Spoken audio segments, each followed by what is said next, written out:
特殊的形式 In the city of Shanghai, 有政策呢，它也是有阶段性。那现在我们的孩子去了美国。My friends met in China, married in China. Because what is in the need of Israel is in the capability of China, and what is the need.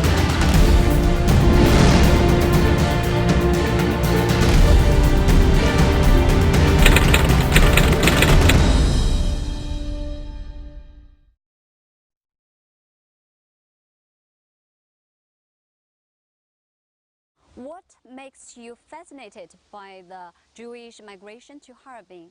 many years ago, when I was in New York, I was working with the Israeli ambassador to the United Nations. His name was Joseph Tekoa. He came from Harbin. And he told me about Harbin.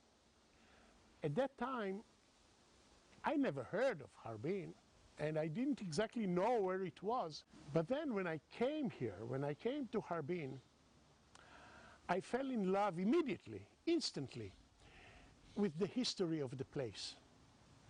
It is not only Harbin, it is the whole Dong Bay, a very special region that every country in the world, every power in the world wanted to put their hands on. The Russians, the Japanese, the British, the Americans, everybody. And I was fascinated by the drive, and more fascinating was the story of Harbin itself. Out of nowhere, but in part of China, here is a foreign city, a city that was established by foreign people. At the beginning, there were very few Chinese here.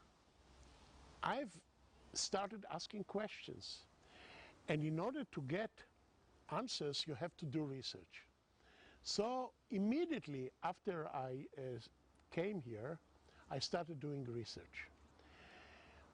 One other thing was that the Jewish archives of Harbin were closed, and there is no way to get information from there. And then I decided in 2002 to establish a research center.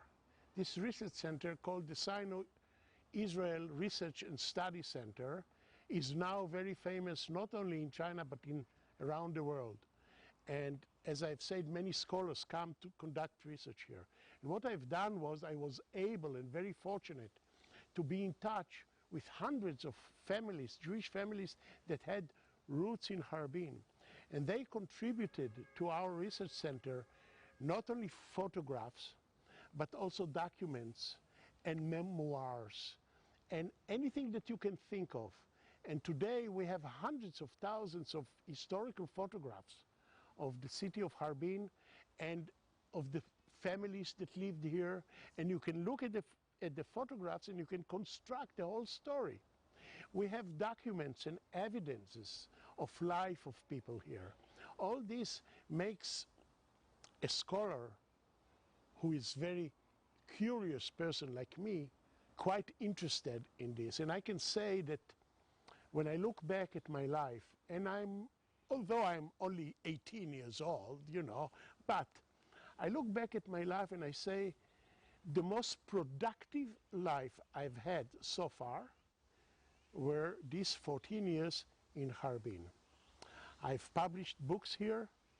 I've taught thousands of students who are all my children. I'm a big father, you know. Are there any final words you want to say to the Chinese people? That there is a bond between the Chinese people and the Jewish people. From the first moment I arrived in China, and through the years of living here and making this place my home, Chinese people made me feel that this is my home. In other words, no one say to me, oh, you are a guest. This is my home. And the Chinese people are my family. My immediate family is Chinese. So I have special regards for the Chinese culture, the Chinese tradition, and the love of the Chinese people. Many people around the world do not understand China. Many people around the world do not understand Chinese people. I try to understand, and I love everyone along the way.